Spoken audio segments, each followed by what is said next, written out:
All right, so I'm giving you all an official welcome to Love with a Twist. Tonight you are in for a treat. We have award-winning poet Joan Kantor, who will share her unique and expansive perspective on love. Joan finds her poetic inspiration in traditional, but also unexpected and sometimes quirky places. So let's give a big virtual welcome to Joan Kantor. Thank you. Thank you for being here. Thanks, Holly. I really want to thank you for making this possible, and it's been a pleasure to work with you. Thank So you. welcome everybody to Love with a Twist. You probably are wondering why I'm calling it Love with a Twist. And usually poetry readings that have to do with love or Valentine's Day have a singular focus. And love, however, has many manifestations and meanings. It's not always easy, it's very complicated, and sometimes it can be found in very unexpected places and be joyful, sad, sometimes even hysterically funny. It can be about all sorts of things, not just people and pets. You're about to see what I mean. My very first poem that I'm going to read was also the very first poem in my very first book, Shadow Sounds. And it's about two things that I absolutely love.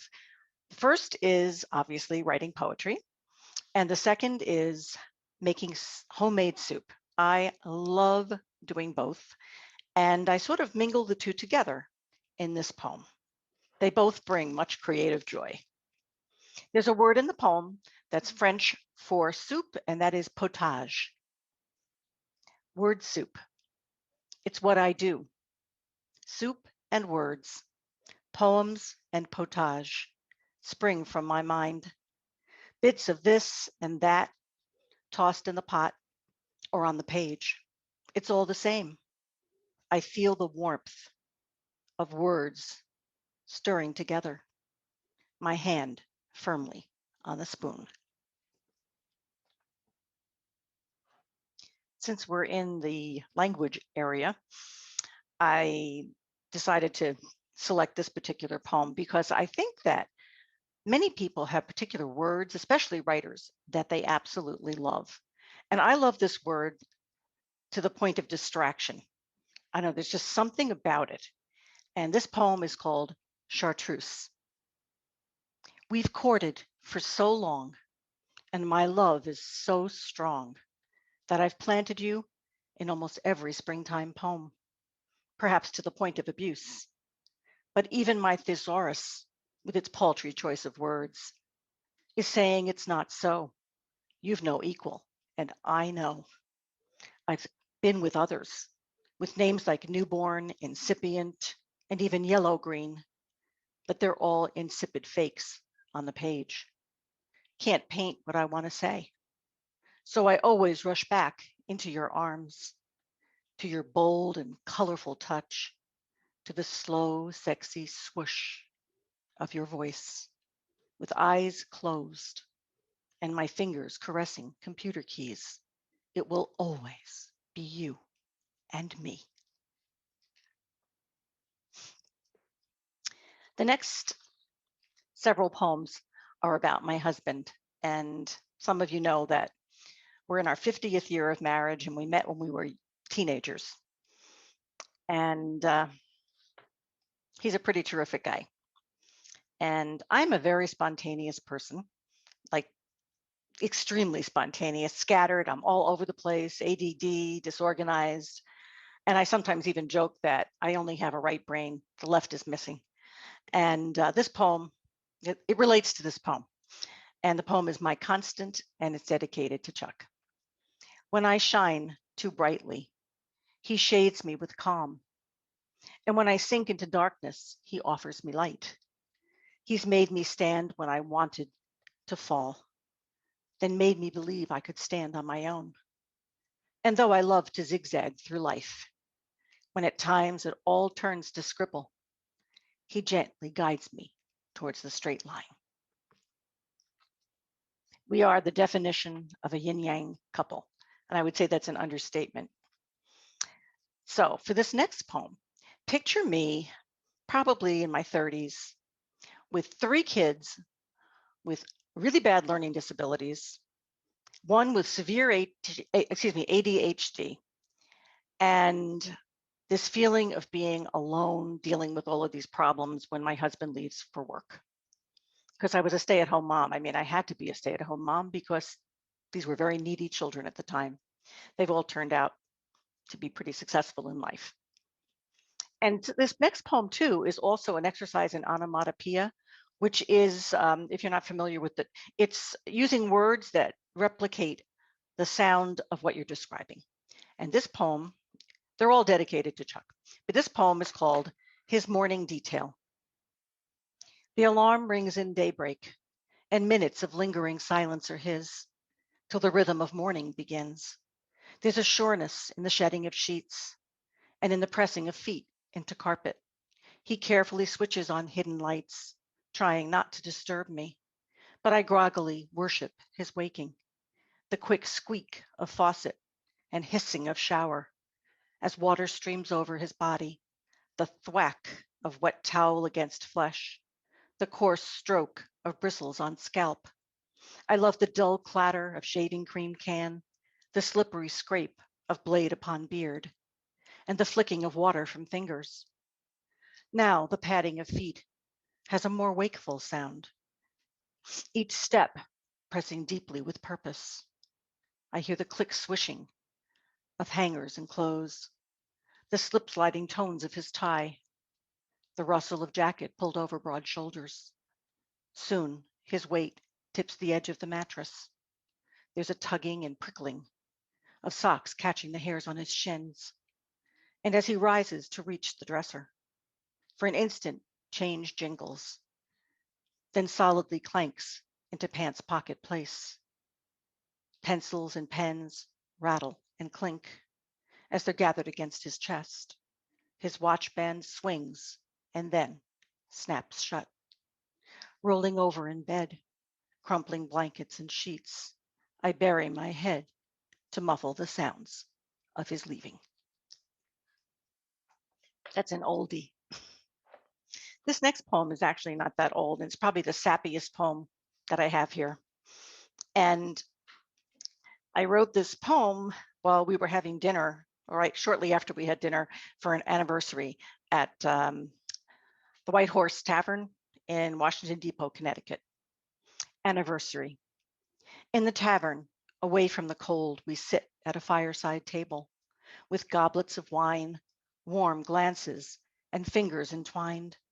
Our love endures like the old time window panes, whose wavy bubbled glass in diamond shapes provides a welcome blur of the outside world while reflecting the glow from within.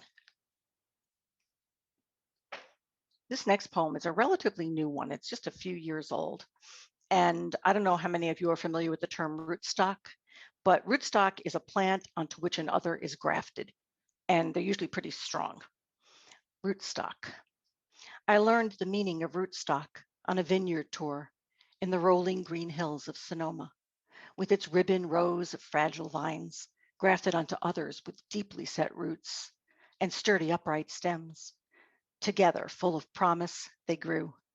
Their grapes were harvested, pressed, then aged in wooden barrels till they mellowed into a fine wine, full of subtle notes and complex layers of flavor, not unlike us, years after I'd wisely tucked my then fragile self into your sturdy, welcoming heart.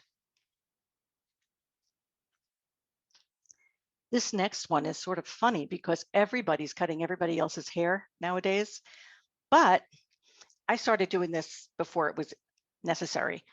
Well, actually, I felt it was necessary because my husband was getting terrible haircuts. But yeah, it's something that I love doing. Beautiful man. For years, his head was covered in thick brown waves. Now he's gone bald in a beautiful way, from brown to gray to white strands drawn straight back over his pate. What's left is lush, collar curling with tufts around his ears. I love it this way. He says it's too long. Lacking vanity, he doesn't see, lets the barber remove the frame from his face. I suggest a change. With scissors and trimmer in hand, I lovingly clip, breathing in the scent of his scalp, gently patting and pushing his head into place. I snip and sculpt each lump and bump under my tools, part of a life well lived. And I know there's somebody watching who can relate to this. He got the bumps on his head from racing to get into a subway car. He just was too tall. He's almost 6'5". So almost done with the poems about my husband. But lest you think that I have a perfect marriage, I have a wonderful, wonderful husband, but every marriage has its bumps along the road, and things are great for us now. So I have permission from my husband to share this poem, The Affair. In every other way, though it's cliche, he is the perfect husband. I really shouldn't complain, especially since I'm so high maintenance. He deserves a reprieve. It began 7 years ago. Innocently, I knew all about it. I forgave. I decided open marriage has its place, but it's getting old. I'm envious of the time they spend together. He's only mine during bad weather, and I get tossed the scraps of time. All balance is off. Hoping to maintain the status quo, he refuses to see. He's chosen the golf course over me. He no longer chooses the golf course over me. So this next one is actually interesting. I just wrote this, but this is about an experience that was one of the highlights of my marriage. I don't know why this moment is just so magical for me. And I think I'm sending it into the Modern Love Tiny Love Stories. I think I'm going to submit it there. And the title is Shock and Awe. I'm not sure it's a poem. It's probably a narrative poem, but it's a very short piece. Shock and Awe. At Zion, my husband had a painful pinched nerve. I had dreamed of the Narrows, an arduous 4-hour river hike through a slot canyon. He insisted I at least do the first part of the hike. So with sneakers and poles, I reluctantly left him behind on a bench, sad to be going it alone. The narrowing canyon's walls were brilliantly lit by a ribbon of sunshine and blue sky. I longed to continue, but still turned back. And when I did, there he was, dripping wet, slipping and sliding in his leather-soled shoes, lovingly smiling through his pain. I've had some really interesting experiences. This is a New York experience. If any of you have ever been to this church, you'll appreciate this poem a lot more. In a most unlikely location on Fifth Avenue and the area that's called Museum Mile, there is an incredible church in the middle of all the foot traffic. It has the cleanest, most wonderful free public toilet. It's a wonderful place to go. I mean, you could just go into this church, sit down, and just take in the beauty of the stained glass. And it's serenely beautiful. And the name of the church is the Episcopalian Church of the Heavenly Rest. And it has a cafe, and that's called the Heavenly Rest Cafe, Heavenly Rest Stop Cafe. This poem is called Last Stop at the Heavenly Rest. We were sitting at a bright red bistro table outside of the church at the Heavenly Rest Stop Cafe when along came an elegant woman in black dress and pumps that matched the wheelchair of the woman she pushed. Gracefully sitting down, she settled herself while twisting her smooth dark hair into a shiny coil at the base of her neck, then turned her head with a tilt towards the elderly woman's words. As she lovingly hovered, brushing wisps of white hair from the old woman's lively eyes. During lunch, she adjusted the straw in the woman's iced tea and helped her feed potato chips to the pigeons. The old woman's fingers, bejeweled and with brightly polished nails, were gnarled and bent. Though dressed in Chanel, hunched over, she trembled. But the two of them whispered, shared secrets, and laughed. The younger woman took photos, with her phone from every angle. Then right before they left, she leaned way back and with a private, bittersweet smile, she snapped to capture one last perfect pose. Sometimes you just capture a magical moment, sort of like a fly on the wall. And I find that a lot of poetry comes from those kinds of experiences. This next poem is about my mother, and she passed away in 2012. And it's about a lot of things to do with love. It's about meeting people where they are. And it's also about how you can love something like ballet. My mother loved ballet. And she came from a very large but loveless family. She once told me that she had never seen her parents hug or kiss. And she sort of passed that on and was unable to be physically affectionate. But I always knew she loved me. This poem is called Lift It Up. And here's a quote from her journal that I found right after she passed away. As young as I was, I truly loved ballet. It was as though I became a different person when I danced. And she was an extremely, extremely meek woman, but not on the dance floor. My mother, the bookkeeper, had dreamed of being a dancer. It was the only passion of hers that I remember, and the only thing that had ever pushed her past safety. By 5, she was on her toes, that by 7 had become deformed. Yet in her teens, she pretended or hoped as she saved to pay for lessons. Years ago, when I opened a drawer, I found her toe shoes lovingly wrapped up in lamb's wool, the same shiny black pair that years ago, with laces tied together, she'd proudly slung over her shoulder as she walked to the subway, until she gave up. Though she was never a hugger, as a child I cleaved to her, wanted to please her, to live out her dream. But both of us knew I could barely walk straight. So instead, we sat side by side on the sofa, the most we ever touched, while watching ballet on TV. Together, we held our breath as Edward Villela leapt to surreal heights.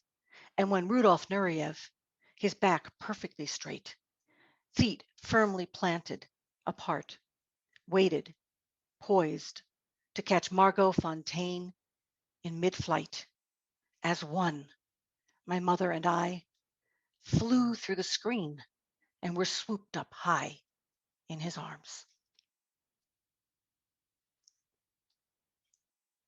When my mother passed away in 2012, she had had dementia for quite a few years. It was rough going. But after she died, she came back to me as her old self. And I say she came back to me emotionally, but she also, it may seem crazy, but I felt I had visitations with her that were very precious and they've diminished over time. But this is about one of those experiences. And it's called Kitchen Companions. And it's dedicated to her. And she so joyfully shared her kitchen with me. And that's what it's about. Kitchen Companions. My mother's been waiting for me to open the small drawer beside the stove. We're smiling with anticipation. I reach for the dingy pink metal measuring spoons that once were hers. They clatter and clink till firmly cradled in my hands. They radiate a warmth that rushes through me as time disappears. She and I silently begin to converse and proceed with preparations for a meal she'll never share. She'd like me to use her crusty black cast iron pan, but I'm saving its heft for the day those tiny spoons will no longer be enough to stir her up.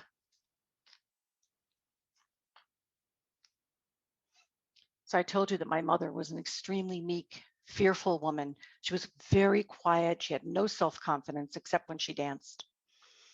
But I had a very devastating experience with a friend, and it involved one of my children, and it was at a very difficult time in my life.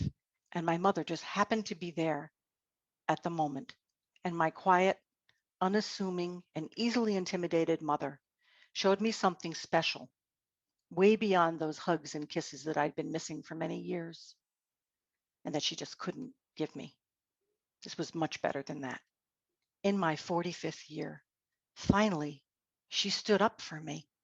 This timid soul rose with hands on hips, face red, as fierce words from a place unknown nurtured me with rage. That was my mother's sterling moment. Now, my dad, a whole different story. My dad was probably the most fun dad you could ever have. He was like an overgrown kid. He used to jump into lakes at midnight with me and slide down sand dunes, which I know you're not supposed to do, but we did do that. But he was a real character, a true eccentric, and he had a volatile temper. Today, he probably would have been diagnosed with bipolar disorder, bipolar 1, actually. And he was the best and he was the worst, a very confusing person for a child to love, which I did and I still do. This poem is called When We Communed. My father talked incessantly and wore wild Hawaiian shirts. He engulfed and embarrassed us all, except when we went fishing. The rocking motions of the boat and the soil scent of baited hooks transformed him. Sunshine and salt air were enough. We sat in perfect silence, dropping our lines, waiting for our poles to bend. So, my dad was an artist and a ceramist, which is also an artist, obviously. And this poem is about how careful parents need to be in how they express their love for their children. My dad wanted me to be successful at everything I did, to be the best. And he would always tell everybody else I was the best, but he wasn't so great at it all the time. And his expectations were very high. He just never understood the awful consequences of how he expressed his love. This poem is The Critic. When I was young, my father showed me how to work with clay. We'd slap it and sprinkle it with water. Slicing the heavy gray slab, we'd slam it down onto wire, purging its pockets of air, and afterwards roll it into a ball. Then finally, I'd place it on the wheel, pushing my foot on the pedal. Mesmerized, I'd watch the glistening mass spin, till slowly hunching over, I'd dig in my thumbs and gently press cupped fingers along its sides. Beneath my hands, magically, it would morph from lump to shape. Yet the thrill never stayed, while my father, ready to judge, hovered darkly, tapping his foot. I'd walk away before the piece was done. I have no pots to show, no vase, though just a child, I'd already learned that only the process was safe. This next poem is also pretty recent. I wrote this a couple of years ago on the overnight train from Washington, D.C. area to Florida. And it's called Wide Awake Dreams. With clunks, actually, this is another example of onomatopoeia. With clunks and rhythmic rattling clicks and clacks against a whirring background hum, I'm cradled and rocked back to childhood as the soothing sway of the overnight train and the rising of evening soft pink into blue lull me into gazing out the window. In a reverie, I conjure my father's contagious love of trains, his boyish, wide-eyed, smiling, yet 5 o'clock shadowed face, and feel the warmth of him beside me, as together we watched an almost endless chain of railway cars rumble, roar past, disappearing down the tracks, while the musky, sweet scent of his cherry tobacco wafts from a pipe. Later at bedtime, when the porters dim the lights, despite the darkness and mesmerizing rhythm calling me to sleep, I won't close my eyes and leave my father behind. I have a feeling that some of you might relate to this poem. You sort of get born into a situation where there's family members, close family members and extended family members, and you just sort of love them because they're your family. But Well, you'll see when I read the poem.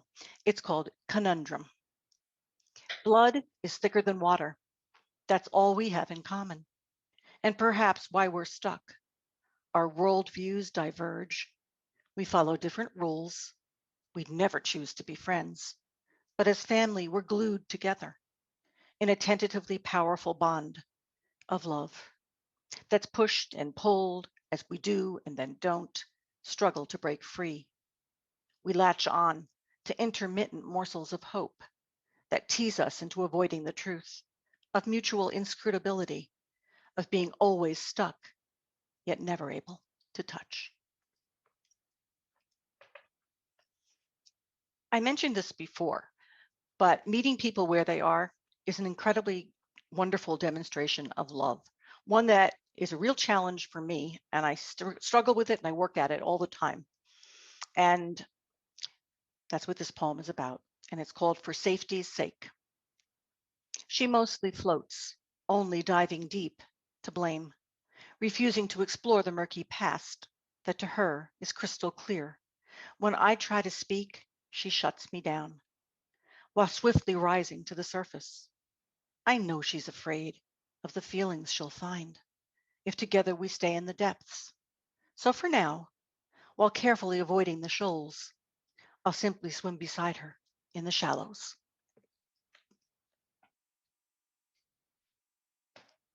My mother in law passed away about a year and a half ago. And I actually read this while she was at a reading for her before she had read the poem. And it was a wonderful experience. Um, I met my mother in law when I was 16, and I was absolutely mortified being in her presence. She terrified me. She was the most intimidating person, such a presence. She was incredible. And over many years, we grew extremely close and we grew to respect one another. And I miss her more than I can even say. And the poem is called Mother in Law. With her imposing stature, commanding voice, such a presence, she either charms or offends.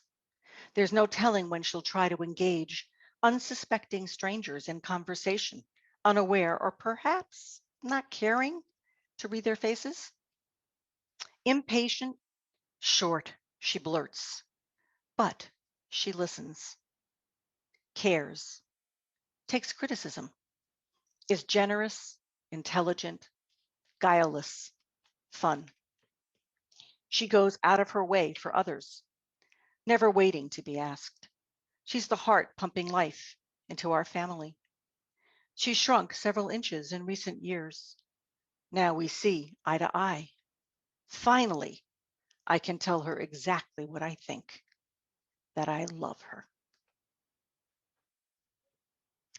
I believe that relationships never end, even when somebody passes away.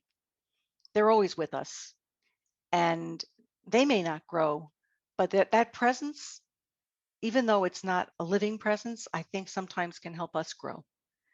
And this poem is called Bookmark. It's time to empty and sell her apartment. It's about my mother in law. I'm sorry, let me start again. It's time to empty and sell her apartment, to dismantle what's left of her life, to toss or donate household items and clothing that nobody wants, and distribute her jewelry, artwork, silver, all while holding tightly onto the memories they elicit. Her photos are the hardest to discard, especially the crumpled sepia ones of people who came alive for her alone, and now are destined to anonymously follow her in death.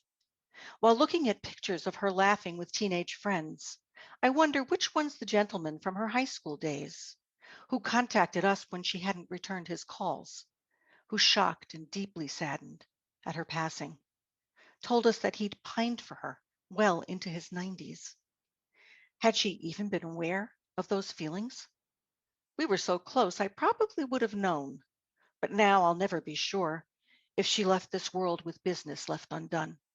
She was tall, beautiful, outspoken, loving, loyal, larger than life. But now, uncharacteristically, she's beginning to fade to a whisper. I try to turn the volume up by listening to voicemails. I just can't seem to erase. Weeks ago, I took a book from her nightstand, brought it home and placed it on mine, then couldn't pick it up. It was the last one that she'd been reading and was meant to be passed on to me. So now I'm finally attempting to read it, and she's with me all the way. I'm just a few chapters in, but know that when I reach the bookmark, looming in the middle, she'll be telling me it's time to turn the page. This next poem is really old. It's probably 40 years old. And I gave it to my daughter about 5.5 years ago when her oldest child was born. And I wrote this when I believe I was pregnant with her. And love, love starts sometimes before there's even a person. Mother's music. You dance within my belly to a now familiar tune, a song that only we share. You ripple taut skin with a beat all your own. And as you flutter within, I dream about the rhythm of life when you're here. This next poem is sort of layered in love. It's sort of like love in triplicate, and I'll explain. It's about my little granddaughter Ariana's exuberant love of life, and especially for bugs, all kinds of bugs. I think she might become an entomologist. In fact, she loves them. And it's about my daughter's longstanding fear of bugs. And there's a line at the end about my daughter's first sentence, and it's really exactly what she said for her first sentence. It's no exaggeration. And it's about my love for her and how she expresses her own love for her daughter by stifling her fears and allowing Ariana to be exactly the person she is. Wonderland. For my daughter Leah and my granddaughter Ariana in honor of her 5th birthday. My daughter gets through the days of COVID confinement with planned activities for her children and little time for herself. Her toddler, though charming, has the usual 2-year-old tantrums, and the eldest, though patient, has her moments too.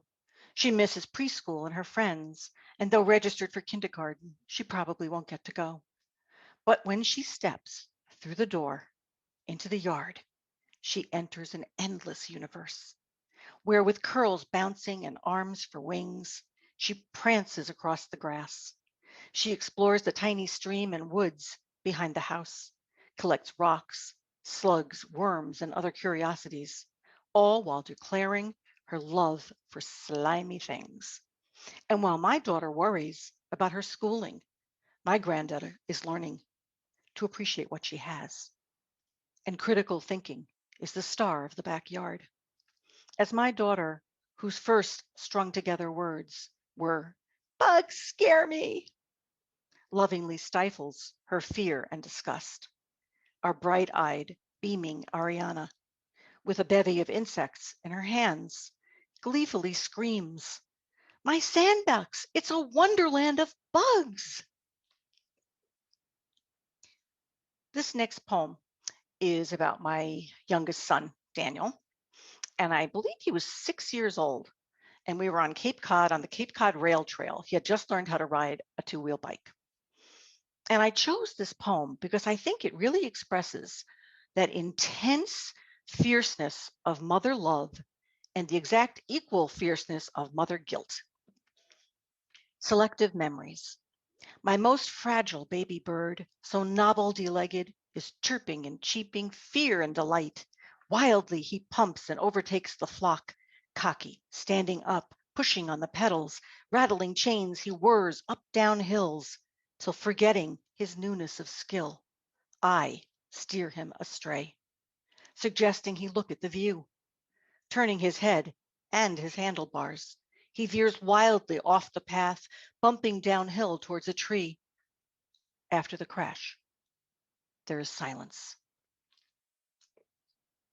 While waiting long seconds for breath to return, he pushes my comfort away.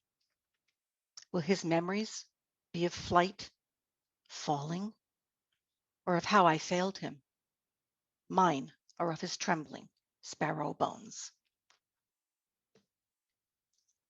This next poem is about parental love. And I think it's really about parental love in my generation, which I think tends to love a little too much, in a little too much of a coddling, controlling way that often has very mixed results.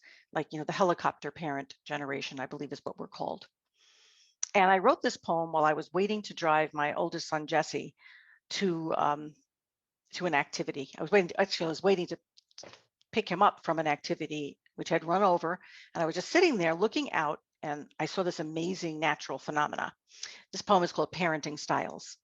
Beside the school tennis courts and track, on a sandy pile of construction debris, this enormous mother turtle's on a mission. Doesn't care where her eggs seem to endlessly fall, dozens of rubbery white shiny ovals. When done, she digs and covers them all, then lumbering hauls herself off. Excuse me. And I doubt she'll be there when they hatch. Still, most will survive on their own. And though I question her instinct of benign neglect, there's a hint of envy within me as I wonder if it even makes a difference. A lot of mother love poems in here. I think it's like heavily weighted in that direction. Mother's Day. Though it springs from artifice, it's still the day my children let go of blame and fill me with something akin to unconditional love. So today I'll allow myself to bask in this temporary state, having realized that my own mother's imperfect parenting was a garden in which to grow forgiveness and finally take responsibility for who I've become. That's a message I so wish my kids would get. Hopefully, as they get a little bit older and their kids get a little older, they'll get it that much more. As I said, love is not simple, and having children is not simple.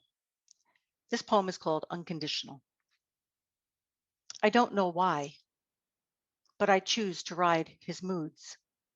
It's a lie when I say I've given up hope.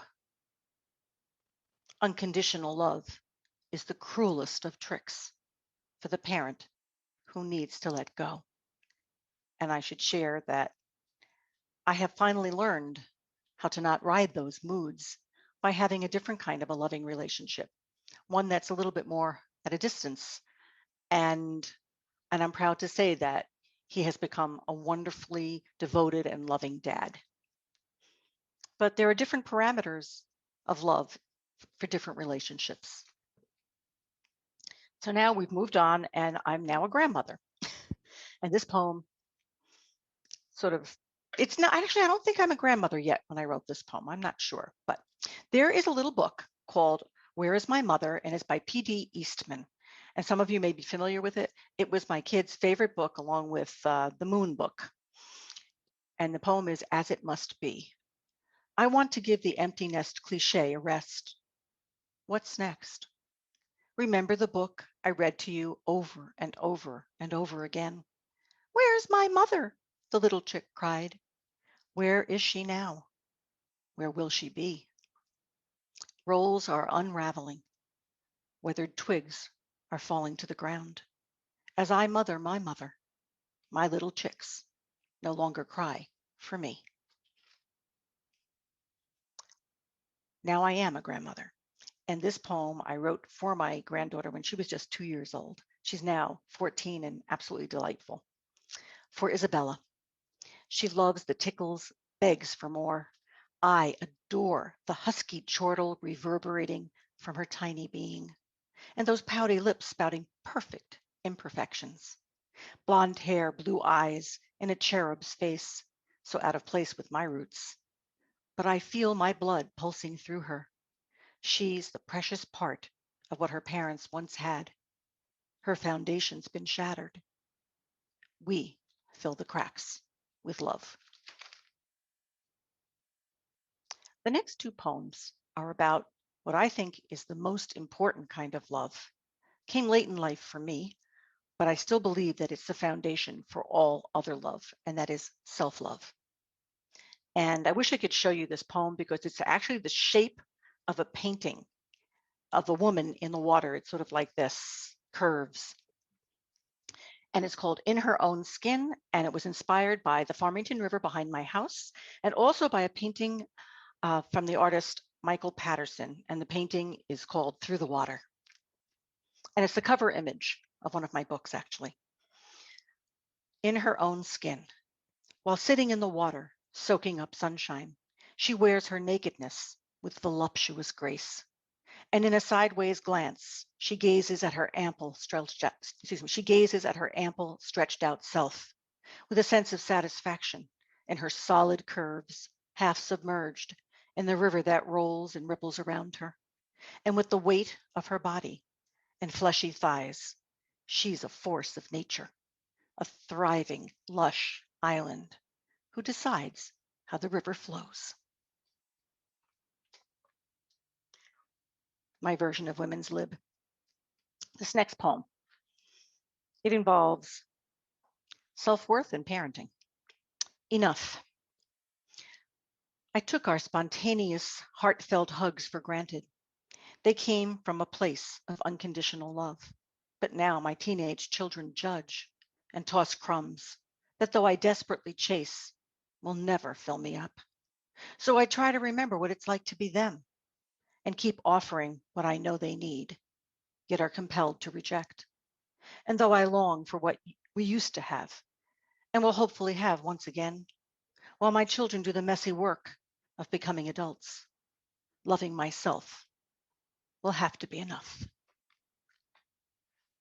This next poem, I'm leaving my kids behind here. This next poem is Tryst, spelled Tryst, Tryst. Submerged in sensations, muscles taut, body and limbs intensely tuned into every stroke, till suddenly letting go, sinking I fold, then unfold, as gently caressed I rise and float in the liquid embrace of the lake.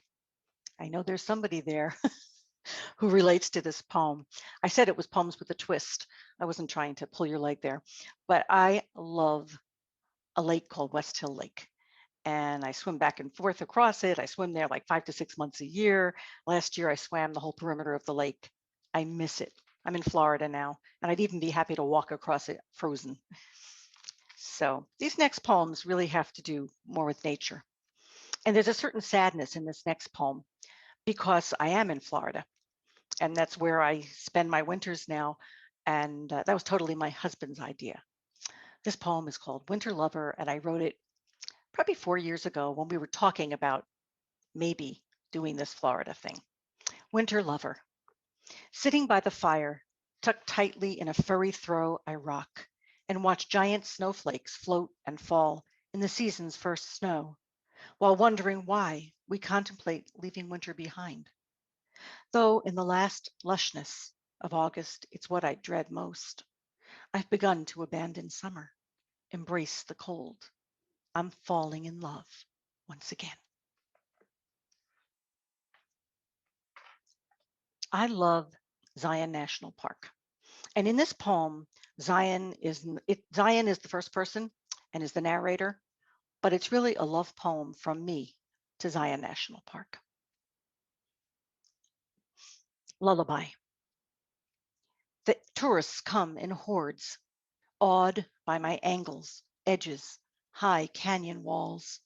They look beyond the green to see the contrast of my bright orange cliffs and jagged gray peaks against blue sky and rolling billows of white.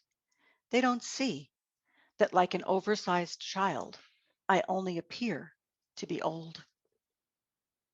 And every day in the late afternoon, when the sun shifts before sunset, it offers me blankets of dark purple shadow, whose softness unfolds into crevices and river-carved bowls, as snugly I welcome its soft glow of pink and gold, till cradled in the deepest of blues, safe beneath the nightlight of moon, I drift into sleep to the silent rhythmic tune of blinking stars.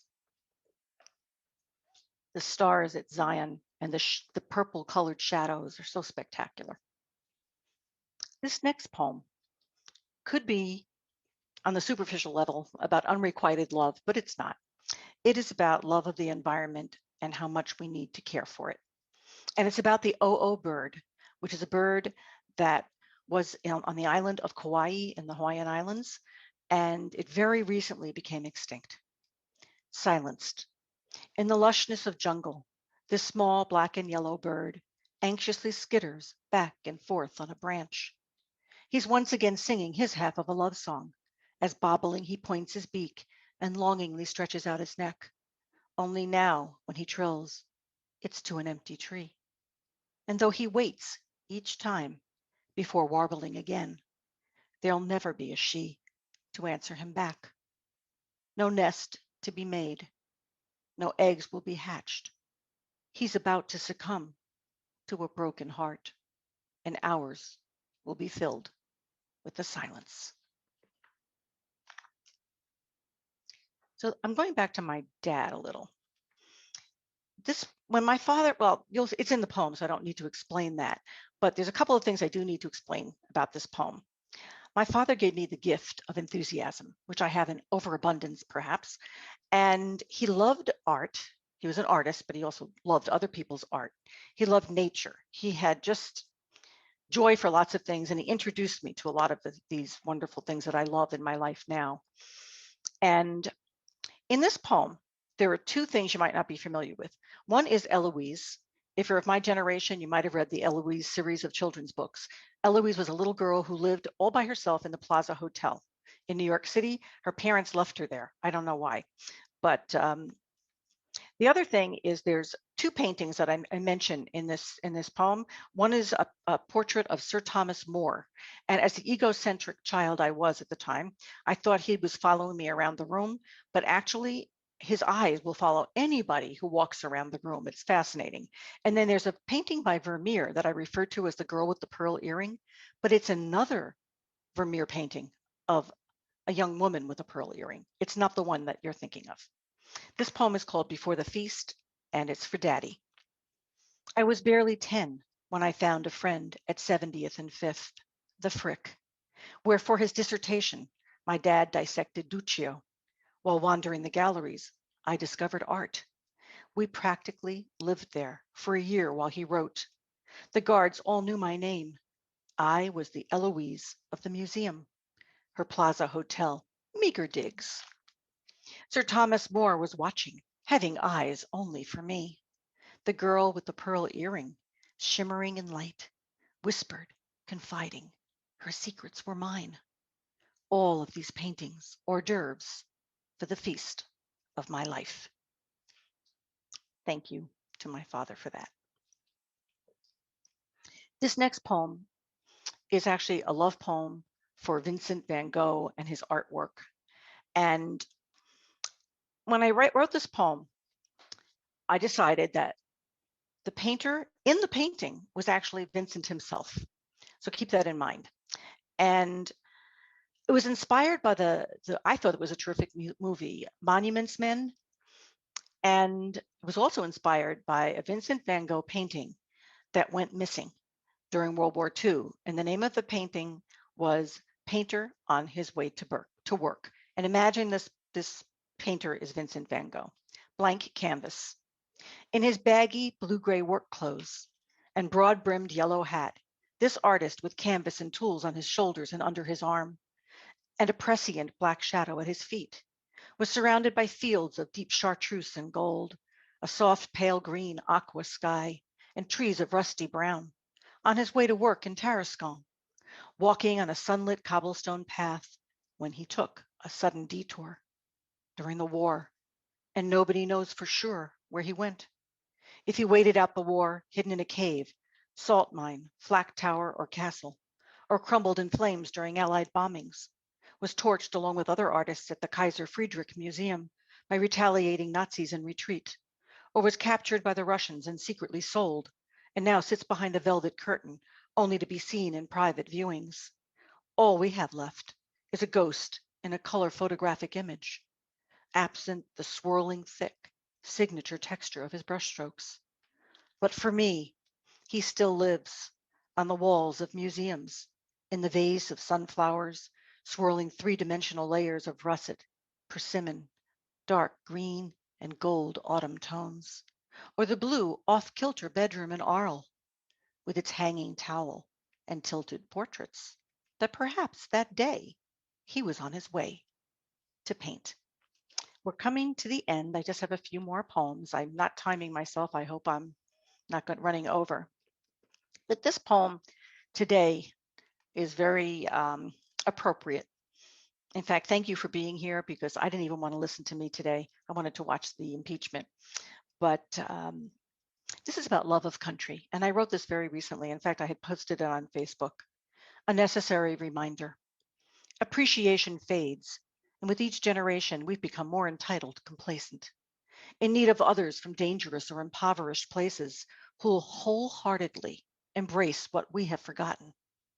Those willing to live 8 to a room just to be here, and who'll joyfully toil at jobs none of us want, jobs often beneath their educations. We need those whose eyes, when they look at the flag, will well up with the tears of our ancestors. This next poem, I didn't know where to place it, so it's stuck here in the middle of a bad context, I think. But it's about 1950s marriage, or maybe just the marriage of my parents. I don't know. But remember how I described my mother as being meek? She was also sometimes pretty clever. Wearing the pants, dynamics of a 1950s marriage. With her, he was all love and never raised his voice, though he overwhelmed her with affection, even pinching her on the behind in public, which she both hated and loved. He gave her free rein with the children and home.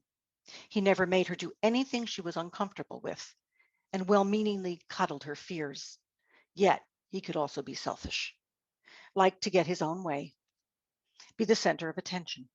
And he always decided where we went on vacation. He was the man of the house, and all the big decisions were his. Or so I thought. My mother knew how to get what she wanted by generously giving up what she didn't. And by passively seeming to follow his lead, she let him believe he was boss. I have 3 poems, I think, and these next 2 are about are something that we all have in common, and that's love for our children. Rich, poor, educated, uneducated, immigrant or not, we all love our children, or hopefully most of us love our children. Where mothers come from, on the train from New York City. And before I read this, I just have to apologize. I'm embarrassed that I took my granddaughter to the American Doll store, but I did. I was desperate to bond with her. Where mothers come from. I dropped $120 on a look-alike doll for my granddaughter, had its hair done, ears pierced, bought accessories and matching outfits for them both. On the train ride home, we sat across from a Latina woman and her little girl, who longingly looked at the doll.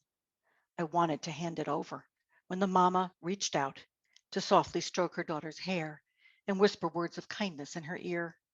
We sat close together, but they spoke no English, and the gap between us seemed huge, till diving into the awkward space, I blurted, "De donde eres?"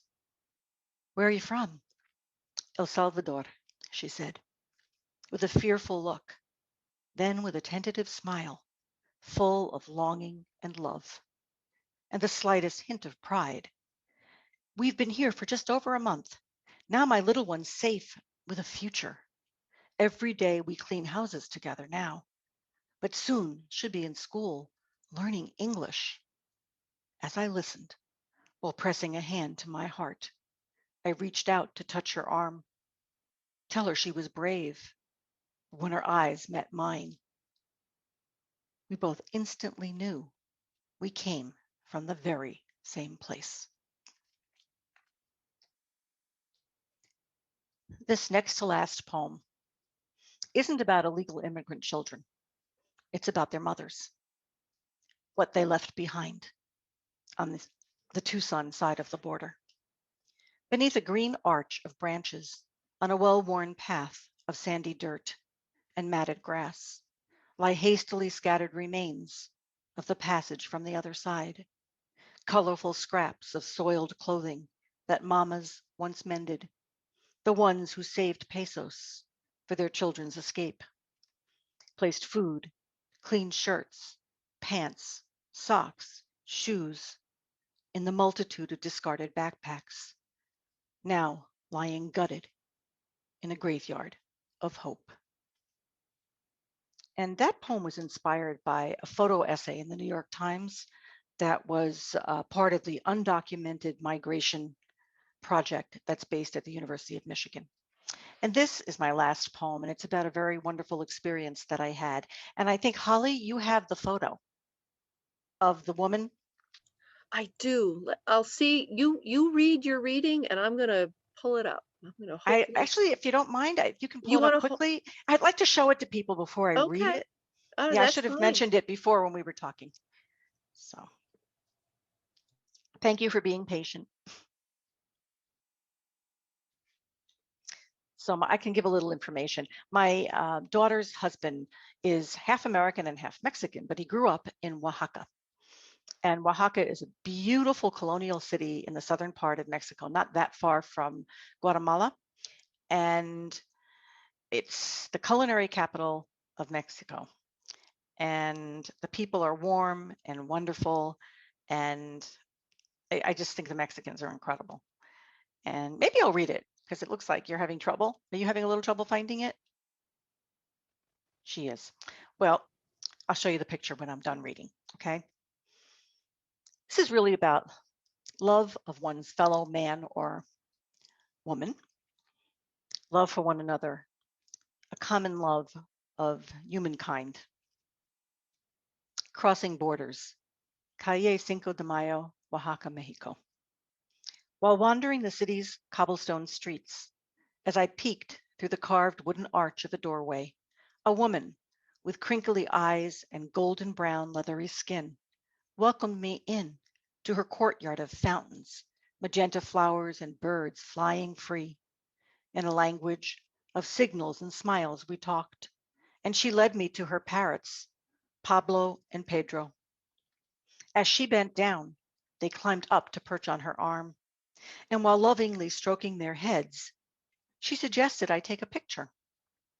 When I began to leave, she touched my arm, looked warmly into my eyes, reached for a feather of red and turquoise green, then tenderly placed it in my hands, which holding in her own, she gently squeezed. We're not all that different. Thank you. And if Holly can find that picture, it is the picture that she took. She had me take. So I have a feeling she's not going to find it. And I have it someplace, but not in this room. So I'm sorry. I'm in the same bucket. I don't have it in this room. When we talked last, it was in. I was at it's Casa, and okay. now I'm at Just Granby. picture a beautiful, like maybe a 60-year-old Mexican woman with this unbelievably clear, warm eyes and beautiful smile, like a gentle smile, not a full smile. And on her arm right here are her two beautiful birds, and she's looking right into the camera. And it was just such a gift for me. And I have the feather, but I have it in Connecticut. And I feel lucky that I have both the feather and the photograph. And I think I'm going to go visit her next time I go back to Oaxaca. So anyway, thank you so much for taking the time to spend it with me and not with the impeachment. So it was a pleasure. Joan, your poetry, your prose is absolutely wonderful. It was moving. It was probably the most enjoyable poetry reading that I've ever attended. So Thank I want to you, thank you Holly. for that. Thank you And so much. I and love it. I love doing uh, this. Speaking it of love was with a twist. it really was. You when we talked about what you were going to read, you told me you were going to, pull from um, all different topics and subjects, and you really did cover it all. And so I thought it was really well done. Um, you've received a lot of praise on the chat feature as we've been going along through Oh, here. that's funny. So yeah, people have been commenting on your poetry as we've been going along, how much they loved it, how they thought your poems were wonderful. Um, I did put a little post out there in the chat feature to everyone about, finding your poetry at www.poems-photos.com, Thank and you. that you can also go to Amazon.com and look up Joan's work, and so it's there, available there too. Um, does anybody have anything that they'd like to say? You folks were all very.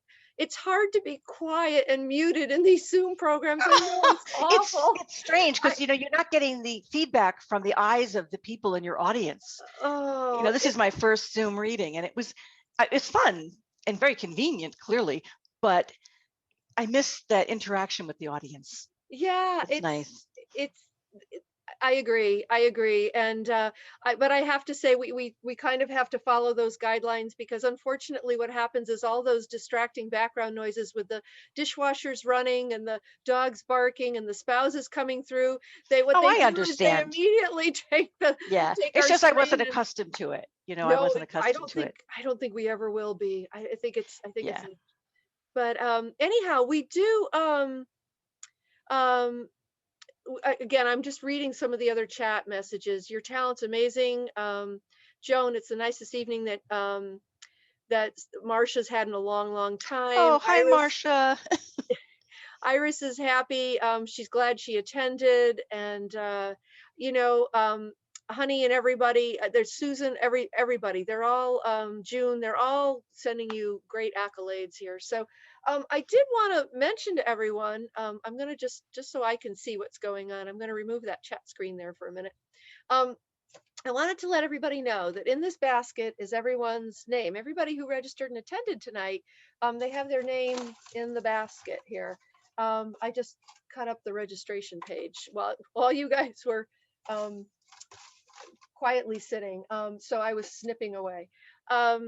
So I know we're not supposed to have sappy love poems tonight, but I do know that Valentine's Day is right around the corner. And so some of you might want to celebrate, and you might want a little something to enjoy with a special someone, whether it's a spouse or a child or a neighbor or a socially distant neighbor. I guess these days, I guess we have to keep our distance, but we can still smile and wave across the fence.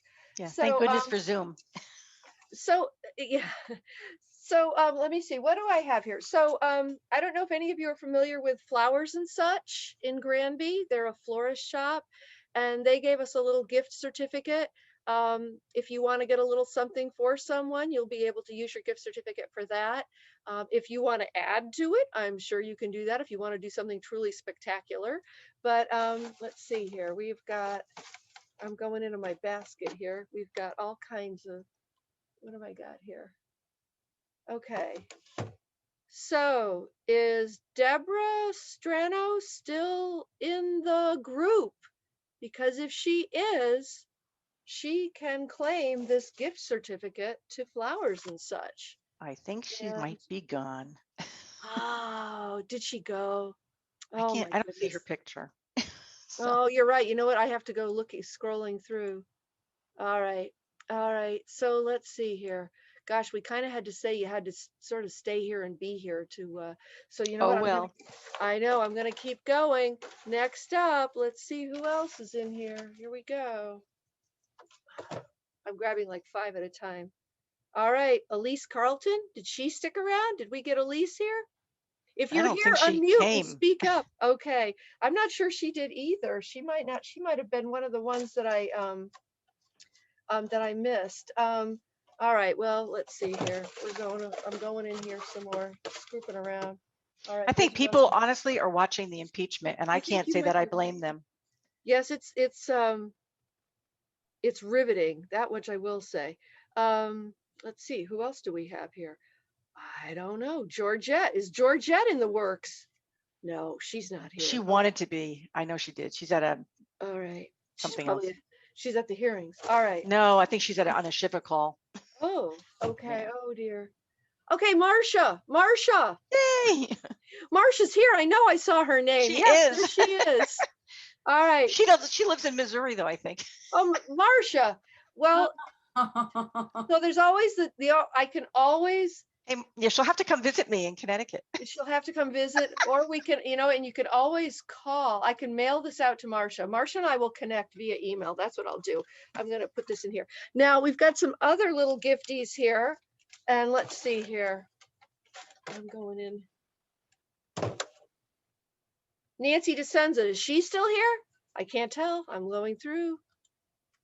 I think Nancy, I can't tell. Some of you guys are unnamed. Yes, I'm here. Hi. Oh, Nancy, okay, you didn't get the florist, but you've got a gift certificate to the Cupcake Gypsy. Oh, Cake Gypsy. Awesome. For the cupcakes. So we'll connect, and you can come by, and if you want to pick it up for like a curbside pickup, that would be great. Sure. And what else was I going to say? The other really good news is I don't even think this has been announced yet, because we just told the staff today. The library will be opening up again to the public. Thank goodness. So if you don't want to do the curbside pickup and you actually do want to come inside, we're going to be opening that up for people to come in and do a little bit of browsing again. So we're glad. I hope that means that things are a little better in Connecticut. Well, I don't know. I don't know what it means. I just do what I'm told. But I have one more to give away, and I know you guys are all anxious to get going. So let's hopefully this person's here. All right. Who do we have here? Oh, Andy Mars, you're a winner. Chicken dinner. No, she was always a winner. It's another gift card to Cake Gypsy, so you get more cupcakes. So I know they're really great, and they had them. They make great cupcakes and other things too. They have cannolis there too, and they have locations in more than just Granby. They're also Avon. Yes, I think did they close down the Canton one or consolidate during the pandemic maybe? I'm not sure. I think they did. My studio, yeah. I think it's still there. It's like 5 minutes from my studio. Oh, wow. That's convenient. Down 44. Yeah. Okay. Well, Andy, we'll be in touch. I've got your email and your phone number, so we can figure out how we're going to get this stuff to you. But again, I thank you all for coming. I appreciate everyone just listening and being supportive of Joan. I mean, she was just fantastic, and I wish you all a very healthy and calm and hopefully peaceful 2021, and an enjoyable and heartfelt Valentine's Day, which is just around the corner. So just say a quick hello to Joan. Absolutely. Joan, it was a lovely reading. And thank you. Thank you. And this is actually my 3rd Zoom today. I almost do it because I finally get to see what you look like in real life. Oh, right. Hi, Iris. Yeah. And I'm so glad you invited me, and all your poems really resonate with me. And we have another thing in common. I think we have quite a few, but my oldest son's name is Jesse also. And then it wasn't common back then. So beautiful reading. Thank you. Thank you. Thank you for piping up there. That was great. I didn't, if anybody else wanted to take an opportunity to say something to Joan while we're here, now's your chance. We've got a couple more minutes before our Zoom is going to shut down. But I see everybody's being relatively quiet. You can unmute yourself if there's anything you'd like to say, but if not, we'll sign off. So again, I thank you all for coming. I wish you the best Valentine's Day and beyond through the 2021. And I'll be in touch with all of our winners for our little Valentine giveaways. Yay! All right, thanks all. Good night. Thank you. Bye. Bye. Bye-bye. Bye, Tony. Bye.